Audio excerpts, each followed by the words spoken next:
जीवन का असली दुख। एक समय की बात है।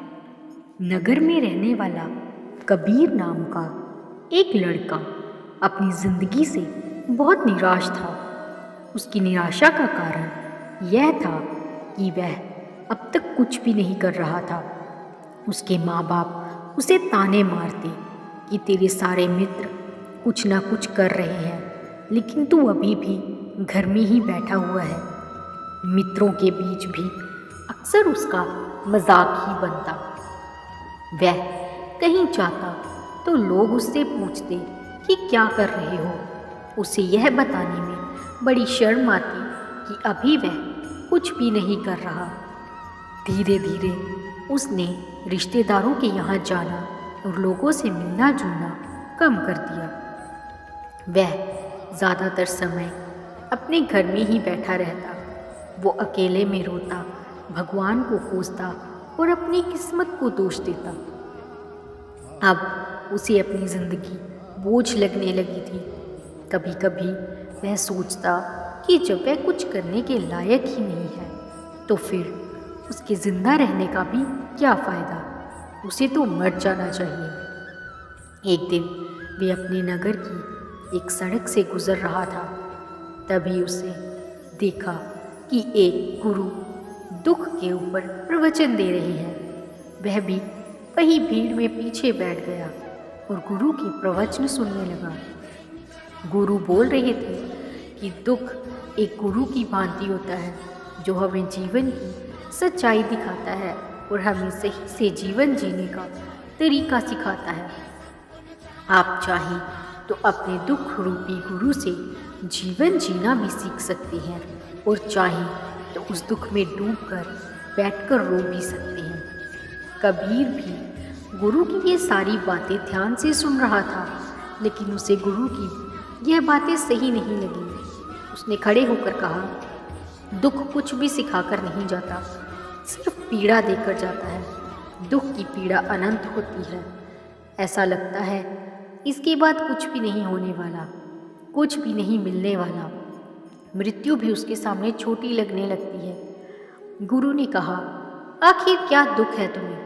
कबीर ने अपना सारा दुख गुरु के समक्ष कह सुनाया और पूछा, क्या आपके पास मेरे इस दुख का कोई समाधान है? यह सुनकर गुरु जी मुस्कुराए और बोले, जिस दिन तुम्हारे जीवन में सच्चा दुख आए उस दिन मेरे पास आना, मैं तुम्हारे दुख का समाधान अवश्य करूँगा। इतना कहकर गुरु वहाँ से चले गए। कबीर ने सोचा, क्या मेरा दुख सच्चा नहीं है? क्या जिससे गुजर रहा हूँ वो छोटा है? कोई भी मेरे दुख को नहीं समझ सकता। जब माँ बाप नहीं समझ पाए तो गुरु क्या समझेंगे? अपने दुखों से परेशान होकर कबीर ने एक निर्णय लिया कि अब वह कुछ करके दिखाएगा। उसने एक छोटा सा व्यापार शुरू किया, लेकिन उसमें उसे सफलता नहीं मिल रही थी। पर उसके घर वाले खुश थे कि वह कुछ तो प्रयास कर रहा है। वह अपने व्यापार में जुटा रहा और उसे धीरे धीरे सफलता भी मिलने लगी। फिर उसने रफ्तार पकड़ ली और सिर्फ 3 साल के अंदर ही एक बड़ा व्यापारी बन गया। अब कबीर के चारों तरफ ऐसे लोग थे जो उसकी चिंता करते थे, उसे पसंद करते थे, उसके काम की प्रशंसा करते थे। अब उसके घर वाले भी उसकी प्रशंसा करते नहीं थकते थे। दिन प्रतिदिन उसके मित्रों की संख्या बढ़ती जा रही थी। अब वो अपनी ज़िंदगी से बहुत ही खुश था। उसके कुछ मित्रों ने उसे सलाह दी कि जब तुम बड़े व्यापारी बनकर इतने खुश हो तो सोचो कि अगर तुम इस नगर के, इस राज्य के सबसे बड़े व्यापारी बन जाओ तो तुम्हारे पास कितना सुख होगा, कितने लोग तुमसे जुड़ना चाहेंगे, तुम्हारा कितना यश फैलेगा। स्वयं राजा भी तुमसे मित्रता करना चाहेंगे और ज़रूरत पड़ने पर तुमसे ही धन उधार लेंगे। मित्रों की यह बात कबीर के मन में घर कर गई। अब उसने और भी धन कमाने का प्रयास शुरू कर दिया, लेकिन उसे यह सब कुछ बहुत ही जल्दी चाहिए था। वह सब कुछ प्राप्त करने में अपना ज़्यादा समय बर्बाद नहीं करना चाहता था। इसलिए उसने ऐसे भी कार्य करने शुरू कर दिए जो उचित नहीं थे। उसने बड़ी मात्रा में अपने मित्रों से धन उधार लेना शुरू कर दिया। ज़्यादा मुनाफा कमाने के लालच में अपने सामान में मिलावट करने लगा तो उसने दूसरे व्यापारियों के खिलाफ षड्यंत्र भी रचे, उन्हें डराया धमकाया। जैसे जैसे उसके मित्र उससे कहते गए वही करता गया। वह इन तरीकों से ज़्यादा धन तो कमा रहा था, लेकिन अब उसके जीवन में सुकून नहीं रह गया था। उसके मन की शांति गायब हो गई थी। उसे रातों में नींद नहीं आती थी। सुख साधन की सारी वस्तुएं होने के बाद भी उसे किसी में सुख नहीं मिल रहा था। एक दिन कबीर अपनी बग्घी में सवार होकर कहीं जा रहा था। तभी रास्ते में उसे गुरु का आश्रम दिखा। वह रुक गया। वह गुरु के पास जाकर बोला, गुरुदेव, आपने कहा था कि जब तुम्हारे जीवन में सच्चा दुख आए तब मेरे पास आना। अब मैं बहुत दुखी हूँ। मेरे रातों की नींद गायब हो गई है। मुझे कहीं सुकून नहीं मिल रहा। इस तरीके से कबीर ने अपनी सारी समस्या गुरु के सामने कह सुनाई। गुरु ने कहा, जब तुम मुझसे पहली बार मिले थे तब भी तुम किसी दुख में थे। तुमने उस दुख से क्या सीखा? कबीर ने ही कहा, मैंने सीखा कि सिर्फ सोचने और चिंता करने से कुछ नहीं होता। अपनी सोच को सच करने के लिए कर्म करना पड़ता है और सिर्फ कर्म करने से भी कुछ नहीं होता। अपने कर्म को अंतिम पड़ाव तक ले जाना भी आवश्यक होता है। चाहे रास्ते में कितनी मुश्किलें आएं, मन कितना भी निराश हो, कितने ही लोग लगे कि अब आगे कुछ नहीं होने वाला, तब भी यह मानकर चलो कि मैं जो भी कर रहा हूँ उसमें सफल अवश्य होगा। लोग सिर्फ सफल व्यक्ति को ही सम्मान देते हैं, फिर चाहे कोई कितना ही अच्छा क्यों ना हो, वह लोगों की नजरों में होता है। यह सब सुन गुरुजी मुस्कुराए और बोले, यह असली दुख नहीं है। जब तुम्हारे जीवन में असली दुख आए तब मेरे पास आना, मैं उसका समाधान अवश्य करूँगा। कबीर जाते समय गुरु को सोने के सिक्कों से भरा घड़ा भेंट किया। घड़ा देकर गुरु ने कहा, यह मेरे किसी काम का नहीं, इसे उस पेड़ के नीचे गड्ढा खोदकर दफना दो। कबीर ने गुरु के कहे अनुसार घड़े को पेड़ के नीचे दफना दिया और वहां से चला गया। कुछ दिनों तक तो व्यापार अच्छी तरक्की कर रहा था, लेकिन गलत व्यवहार की वजह से ही धीरे धीरे उसे व्यापार में घाटा होने लगा। उसकी सारी धन संपदा धीरे धीरे खत्म होने लगी और एक दिन ऐसा आया जब उसके पास कुछ भी नहीं बचा और वह कर्जे से लग चुका था। लेकिन वह निश्चित था क्योंकि उसने सारा कर्ज अपने मित्रों से ही लिया था। मैं सोचता था कि उसके मित्र बुरे समय में उसका साथ देंगे, लेकिन ऐसा कुछ भी नहीं हुआ। बुरा समय आते ही मित्रों ने ही सबसे पहले अपना उधार मांगना शुरू किया और उधार वापस न करने पर जान से मारने की धमकी भी दी। उसके शुभचिंतक, उसे चाहने वाले सब उससे दूर हो गए। उसके वो मित्र जो उसके साथ मौज मस्ती किया करते थे अब उससे दूर भागने लगे। उसके परिवार वाले उसे उसकी गलतियां और कमियां गिनाने लगे। उसकी सारी संपत्ति नीलाम हो गई और उसके पास कुछ भी नहीं बचा। उसने अपने पिता से सहायता मांगी तो पिता ने कहा, मेरे पास ये थोड़ी सी ही संपत्ति है, अगर मैं ये भी तुम्हें दे दूंगा तो तुम्हारी माँ को कहाँ रखूँगा? यह संपत्ति हमारा आखिरी सहारा है। कबीर के भीतर बहुत गहरा दुख था। उसके पास ऐसा कोई भी नहीं था जो उसके दुख को समझ सके, उसे संभाल सके। लोगों से मिले इस धोखे और विश्वासघात की वजह से वह अंदर तक टूट गया। उसे लगने लगा, अब जीने का क्या मतलब, अब तो मृत्यु ही एकमात्र सहारा है, वो है आत्महत्या करना। वह एक भारी की तरफ जा रहा था कि तभी उसे याद आया, गुरु ने कहा था कि जब तुम्हारे जीवन में असली दुख आए तब मेरे पास आना। कबीर गुरु के पास गया और अपना सारा दुख सुनाया। वहीं आंखों में आंसू भरकर बोला, मेरे इस दुख का समाधान कीजिए गुरुदेव। गुरु ने कहा, जब तुम्हारे जीवन में असली दुख आए तब मेरे पास आना, मैं उसका समाधान अवश्य करूँगा। कबीर ने कहा, क्या अभी जो मेरे जीवन में घट रहा है वो दुख नहीं है? आखिर असली दुख होता क्या है? गुरुदेव ने कहा, सबसे पहले तुम ये बताओ कि तुमने अपने इस दुख से क्या सीखा? कबीर ने कहा, मैंने सीखा कि जो लोग हमारी सफलता, हमारी तरक्की की वजह से हमारे जीवन में आए हैं वो हमें धोखा अवश्य देंगे, क्योंकि वह बुरे समय में हमारे साथ खड़े नहीं होंगे। वह केवल अच्छे समय में हमारा फ़ायदा उठाएंगे और बुरे समय में छोड़कर चले जाएंगे। भरोसा केवल उन्हीं लोगों पर करना चाहिए जो हमारे बुरे समय में, असफलता के समय में हमारे साथ खड़े रहते हैं। लेकिन ऐसे लोग बहुत ही कम होते हैं, पर जिसके पास होते हैं उन्हें उनकी कद्र करनी चाहिए, उनका अपमान नहीं करना चाहिए। मैंने यह भी सीखा है कि कभी किसी के खिलाफ षड्यंत्र नहीं रखना चाहिए, ईमानदारी और धैर्य के साथ अपना काम करना चाहिए और कभी लालच नहीं करना चाहिए। अपना सारा दुख और अनुभव बताने के बाद कबीर आंखों में आंसू भरकर गुरु के सामने बैठा रहा।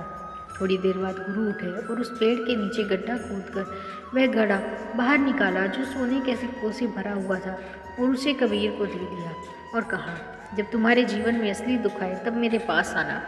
कबीर ने गुरु का धन्यवाद दिया और उन्हें प्रणाम करके वहाँ से चले गया। उसने उस ढंग से एक छोटा व्यापार शुरू किया।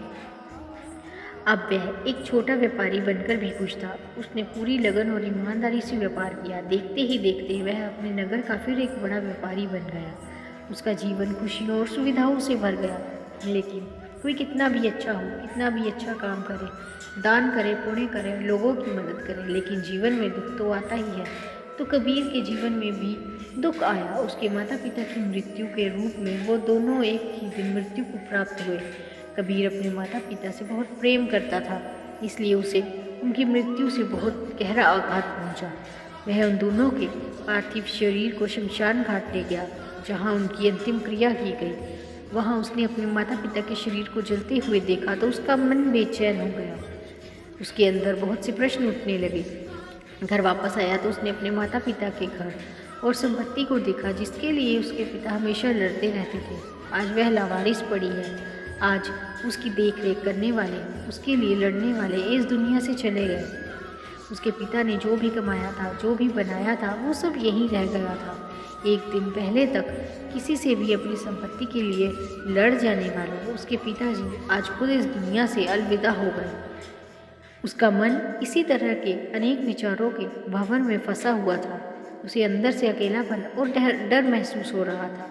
उसे कुछ खालीपन सा महसूस हो रहा था। उसे लग रहा था कुछ तो है जिससे वो समझ नहीं पा रहा। इसलिए वो गुरु के पास गया। उसे देखते हुए गुरु ने कहा, क्या जीवन में कोई दुख है? कबीर ने कहा, वैसे तो जीवन में कोई दुख नहीं है गुरुदेव, सब सुख है, सब अच्छा चल रहा है। लेकिन आज मेरे माता पिता की मृत्यु हो गई। इस घटना से मेरा मन बहुत दुखी और बेचैन है। गुरु ने कहा, इसमें दुखी होने वाली कौन सी बात है? एक दिन तो सभी के प्रियजनों को मरना ही है। हमेशा जीवित ना तो कोई रहा है और ना ही कोई रहेगा। एक दिन तो तुम्हें भी मरना ही है। हो सकता है कल ही मर जाओ या आज भी मर सकते हो। कबीर ने कहा, ये आप क्या कह रहे हैं गुरुदेव कि मैं भी मर जाऊंगा?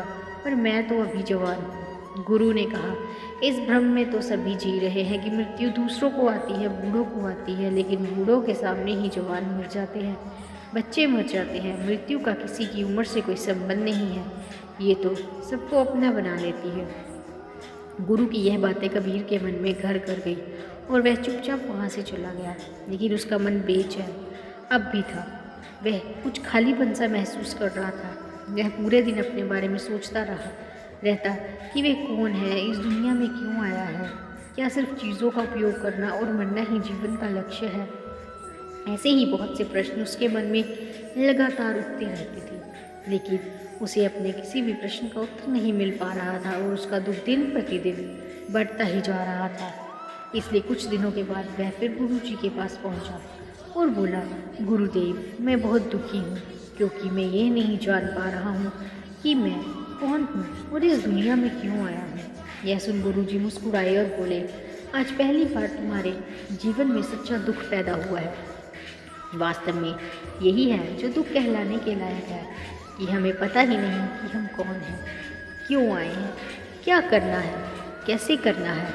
कबीर ने कहा, गुरुदेव, मेरे इस दुख का समाधान कीजिए। गुरु ने कहा, हम सभी इंसान जीवन भर कर इकट्ठा करते रहते हैं।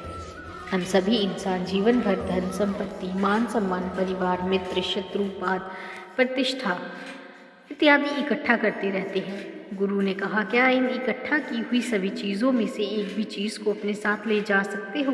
कबीर ने कहा, नहीं गुरुदेव, इनमें से कुछ भी साथ नहीं ले जा सकते। मेरे पिता और माता के साथ भी कुछ नहीं गया, सब तो यही छूट गया, घर, परिवार, संपत्ति, सब कुछ। गुरु ने कहा, अब मेरी बातों को ध्यान से सुनना। इस दुनिया में हमें जो इकट्ठा करना चाहिए वो तो हम कभी इकट्ठा करते नहीं।